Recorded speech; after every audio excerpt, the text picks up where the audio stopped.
Hello everyone, this is Manisha Vimal. Welcome to GK and GS preparation. आज हम पढ़ेंगे भारत की जलवायु। तो एक विशाल क्षेत्र में लंबी समयावधि में मौसम की अवस्थाओं तथा विविधताओं का कुल योग ही जलवायु कहलाता है।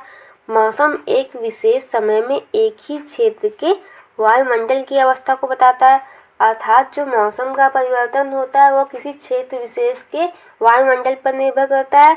लेकिन जो जलवायु होती है उसका परिवर्तन मौसम की अपेक्षा दीर्घावधि में होता है और मौसम का परिवर्तन जल्दी होता है और जलवायु का परिवर्तन इतनी जल्दी संभव नहीं है। किसी भी क्षेत्र की जलवायु को नियंत्रित करने वाले 6 प्रमुख कारक हैं: अक्षांश, ऊंचाई, वायुदाब, पवन तंत्र, समुद्र से दूरी, महासागरीय धाराएं एवं उच्चावच लक्षण। अतः ये 6 कारक जलवायु को प्रभावित करते हैं और कहीं ना कहीं ये जलवायु को डिसाइड करते हैं कि किसी क्षेत्र विशेष की जलवायु कैसी होगी, वह क्षेत्र किन अक्षांशों पर स्थित है, या फिर उसकी ऊंचाई क्या है, वहाँ का वायुदाब कैसा है, या फिर वहाँ पे हवाएं कैसी चलती हैं, तो या फिर समुद्र से दूरी उस क्षेत्र की क्या है। ये सब चीज़ें मिलकर जलवायु को प्रभावित करती हैं। आइए अब देख लेते हैं मानसून। मानसून शब्द की उत्पत्ति अरबी शब्द मौसम से हुई है, जिसका शाब्दिक अर्थ है मौसम। तो मानसून जो शब्द है वो अरबी भाषा का शब्द है, अरबी भाषा से लिया गया है और अरबी भाषा के मौसम शब्द से मानसून शब्द की उत्पत्ति हुई है, जिसका शाब्दिक अर्थ होता है मौसम। मानसून का अर्थ है एक वर्ष के दौरान वायु की दिशा में ऋतु के अनुसार परिवर्तन। मानसून की प्रक्रिया को समझने के लिए निम्नलिखित तथ्य महत्वपूर्ण है। अगर हम मानसून के बारे में जानना चाहते हैं तो हमें तापीय संकल्पना तथा गतिक संकल्पना को समझना होगा। स्थल एवं जल के गर्म एवं ठंडे होने की विभेदी प्रक्रिया के कारण भारत के स्थल भाग पर निम्न दाब का क्षेत्र उत्पन्न होता है, जबकि इसके आसपास के समुद्रों के ऊपर उच्च दाब का क्षेत्र बनता है। अर्थात भारत का जो स्थल भाग है, पहले हम एक कॉन्सेप्ट समझ लेते हैं। अगर तापमान अधिक होगा जहाँ पे, वहाँ पे दाब घटेगा, और जहाँ पे दाब बढ़ता है या फिर दाब ज़्यादा होता है वहाँ पे तापमान घटता है। तो जो भारत का स्थल भाग है वहाँ पे तापमान अधिक होता है, इसलिए वहाँ पे निम्न दाब का क्षेत्र उत्पन्न होता है, और जो समुद्र के ऊपर उच्च दाब का क्षेत्र बनता है क्योंकि वहाँ पे तापमान कम होता है, और जो हवाएं हैं वो उच्च दाब से निम्न दाब की ओर चलती हैं। अब गतिक संकल्पना देख लेते हैं। फ्लोन के अनुसार ग्रीष्म ऋतु के दिनों में अंता उष्णकटिबंधीय अभिसरण क्षेत्र की स्थित गंगा के मैदान की ओर खिसक जाती है। यह विषुवतीय गर्त है जो प्रायः विषुवत वृत्त से 5 डिग्री उत्तर में स्थित होता है। इसे मानसून ऋतु में मानसून गर्त के नाम से भी जाना जाता है। अब देख लेते हैं मौसम की दशाएं। भारतीय मौसम विभाग ने वर्ष को 4 ऋतुओं में बांटा है। शीत ऋतु, इसका समय मध्य दिसंबर से मध्य मार्च तक। फिर उष्ण शुष्क या ग्रीष्म ऋतु, इसका समय मध्य मार्च से जून तक माना जाता है। फिर आर्द्र या वर्षा ऋतु, इसका समय मध्य जून से सितंबर तक माना जाता है। फिर लौटते हुए मानसून की ऋतु अक्टूबर से मध्य दिसंबर तक माना जाता है। शीत ऋतु, तो शीत ऋतु में भारत के उत्तर पश्चिम भाग में जो पश्चिमी विक्षोभ है वो आने वाला एक तूफान है जो भूमध्य सागर से उठता है और भारत के पंजाब क्षेत्र में बारिश, जम्मू कश्मीर, हिमाचल और उत्तराखंड में बर्फबारी करता है। जो पश्चिमी विक्षोभ है तो ये कहाँ से उठता है, तो भूमध्य सागर से उठता है शीत ऋतु में। और जो भारत के उत्तर पश्चिमी इलाके हैं जैसे पंजाब में भारी वर्षा होती है पश्चिमी विक्षोभ के कारण, और जम्मू कश्मीर, हिमाचल प्रदेश और उत्तराखंड में बर्फबारी होती है। उत्तर पूर्वी मानसून के कारण शीत ऋतु में तमिलनाडु के कोरोमंडल तट पर भी वर्षा होती है, और जो शीत ऋतु में उत्तर पूर्वी मानसूनी हवाएं चलती हैं, जिसकी वजह से जो तमिलनाडु का कोरोमंडल तट है वहाँ पर भारी बारिश देखने को मिलती है। अब देख लेते हैं ग्रीष्म ऋतु। ग्रीष्म ऋतु में दाब तथा पवन संचार अस्थिर होता है। इस समय देश के विभिन्न भागों में जो है स्थानीय पवनें चलती हैं। आइए देख लेते हैं कुछ स्थानीय पवनें जो एग्जाम में पूछी जाती हैं, जैसे कि लू। ये हवाएं कहाँ चलती हैं? उत्तरी मैदान में चलती हैं, और ये शुष्क गर्म पवनें हैं। नॉर्वेस्टर, जिसे काल वैसाखी भी बोलते हैं, पश्चिम बंगाल एवं असम में ये हवा चलती है और गरज के साथ वर्षा होती है। फिर मैंगो शावर या आम्र वर्षा, बिहार और पश्चिम बंगाल में पूर्वी मानसूनी वर्षा है, जिससे आम जल्दी पक जाते हैं, इसलिए इसे मैंगो शावर कहते हैं, और ये हवा बिहार और पश्चिम बंगाल में चलती हैं। फिर आइए देख लेते हैं वर्षा ऋतु। प्रायद्वीप की आकृति के कारण मानसूनी पवनें दो भागों में बढ़ जाती हैं तथा वर्षा करती हैं। पहली जो शाखा है वो है अरब सागरीय शाखा। अरब सागर का दक्षिण पश्चिम मानसून जब भारत के स्थल पर पहुंचता है, स्थल के पास पहुंचता है, तो 3 शाखाओं में बढ़ जाता है। जो अरब सागरीय हवाएं हैं, ये जब भारत के पश्चिमी तट पर पहुंचती हैं तो ये 3 भागों में बढ़ जाती हैं। और जो पहली शाखा है केरल के तट पर 1 जून को पहुंचती है, तो इसलिए भारत में सर्वप्रथम केरल में ही मानसून प्रवेश करता है 1 जून को। ये मानसूनी पवनें पश्चिमी घाट से टकराती हैं, और ये हवाएं कहाँ टकराती हैं? पश्चिमी घाट से टकराती हैं और भारी वर्षा उत्पन्न करती हैं। पश्चिमी घाट के पूर्वी ढलान पर अपेक्षाकृत कम वर्षा देखने को मिलती है। ये है पश्चिमी घाट, ये, और जो इसका पूर्वी ढलान है यहाँ पे इतनी वर्षा नहीं होती है, क्योंकि ये अतिवृष्टि छाया क्षेत्र में स्थित है तमिलनाडु या कोरोमंडल तट, इसलिए यहाँ पे अरब सागरीय शाखा से वर्षा नहीं होती है। दूसरी शाखा 5-10 जून के आसपास मुंबई तट से प्रवेश करती है और मध्य भारत में अच्छी वर्षा करती है, और इसका प्रभाव छत्तीसगढ़ के बेसिन क्षेत्र में नहीं देखने को मिलता है। जो पहली शाखा है वो 1 जून को केरल से प्रवेश करती है, और जो दूसरी शाखा है वह मुंबई तट से प्रवेश करती है 5 से 10 जून के बीच, और यह मध्य भारत में इस शाखा की वजह से अच्छी वर्षा होती है, और इसका प्रभाव जो है छत्तीसगढ़ के बेसिन क्षेत्र में नहीं देखने को मिलता है, क्योंकि यह किनारे किनारे छत्तीसगढ़ के बेसिन क्षेत्र से निकल जाती है टकरा के।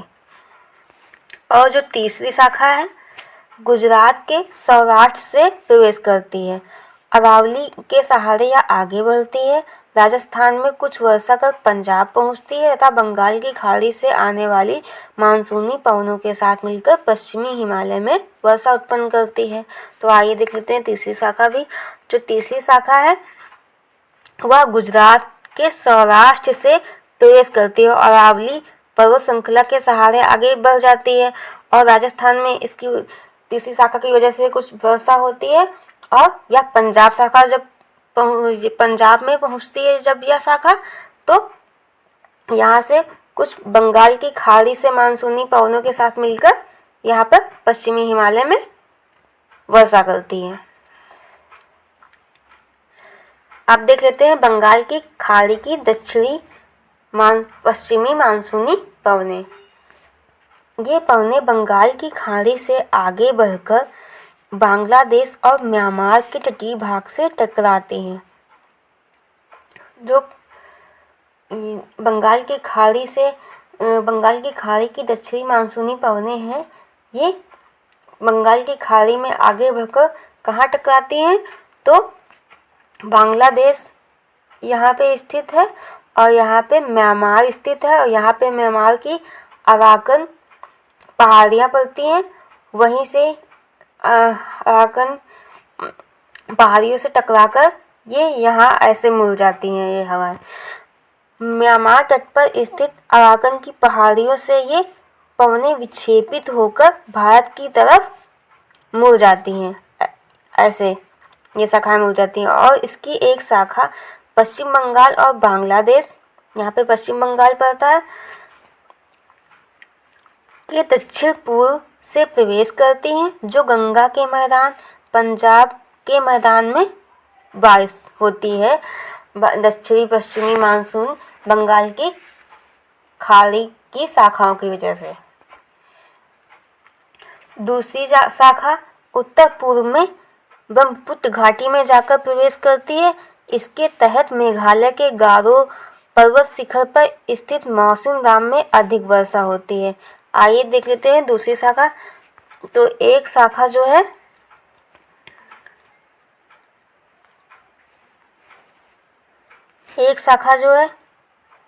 वो यहाँ पे ऐसे मुड़ जाती है अराकन पहाड़ियों से टकराकर, और जो दूसरी शाखा है वो यहाँ पे मेघालय और असम जैसे राज्यों में पहुँच जाती है और वहाँ पे भारी वर्षा होती है दूसरी शाखा की वजह से। जो मेघालय की गारो पर्वत शिखर है और मौसिनराम में अधिक वर्षा होती है, और मौसिनराम में विश्व की सबसे अधिक औसत वार्षिक वर्षा दर्ज की जाती है। याद रखें, ये इम्पॉर्टेंट है, एग्जाम में पूछा जाता है। अब देख लेते हैं उत्तर पूर्वी मानसून या लौटते हुए मानसून की ऋतु। शीत ऋतु में सूर्य मकर रेखा के लंबवत होने के कारण भारत के उत्तर पूर्व में तापमान कम हो जाता है। तो शीत ऋतु में क्या होता है, जो सूर्य होता है वो मकर रेखा के लंबवत होता है। इससे भारत के उत्तर पूर्व में जो है तापमान कम हो जाता है, जिससे भारत में उच्च दाब का क्षेत्र बनता है। इसके विपरीत हिंद महासागर में तापमान अधिक होता है, इसलिए वहाँ पे निम्न दाब का क्षेत्र बनता है। और जो हवाएं हैं वो उत्तर पूर्व से दक्षिण पश्चिम की ओर चलती हैं, तो उसे हम उत्तर पूर्व मानसून कहते हैं। आइए देख लेते हैं उत्तर पूर्व मानसून। तो उत्तर पूर्वी मानसूनी हवाएं यहाँ से ऐसे चलती हैं और इसकी एक शाखा जो है बंगाल की खाड़ी से होकर गुजरती हुई तमिलनाडु के कोरोमंडल तट से टकराती है और वहाँ पे भारी वर्षा होती है उत्तर पूर्वी मानसून की एक शाखा की वजह से, इसलिए यहाँ पे शीत ऋतु में वर्षा होती है। इसे लौटता हुआ मानसून भी कहते हैं उत्तर पूर्वी मानसून को। अब देख लेते हैं भारत में वर्षा के आंकड़े। भारत में औसत वार्षिक वर्षा 125 सेंटीमीटर होती है और भारत के 35% भाग पर 75 सेंटीमीटर से कम वर्षा होती है। और सबसे अधिक वर्षा जो है 400 सेंटीमीटर से अधिक कहाँ होती है, पश्चिमी घाट, मेघालय, उत्तर पूर्व के हिमालय क्षेत्र में 400 सेंटीमीटर से अधिक वर्षा होती है। और सबसे कम वर्षा वाले राज्य देख लेते हैं, पश्चिमी राजस्थान और लद्दाख के लेह में 20 सेंटीमीटर से भी कम वर्षा होती है। अब देख लेते हैं कुछ महत्वपूर्ण प्रश्न जो हर एग्जाम में पूछे जाते हैं। तो प्रश्न नंबर 1, भारत की जलवायु की सबसे महत्वपूर्ण विशेषता कौन सी है? ए, हवाओं का मौसमी परिवर्तन। बी, वर्ष भर लगातार वर्षा। सी, पवनों की दिशा में परिवर्तन। या फिर डी, ग्रीष्म एवं शीतकालीन पवनों का प्रभावी होना। तो इसका राइट ऑप्शन होगा पवनों की दिशा में परिवर्तन की वजह से भारत की जलवायु प्रभावित होती है।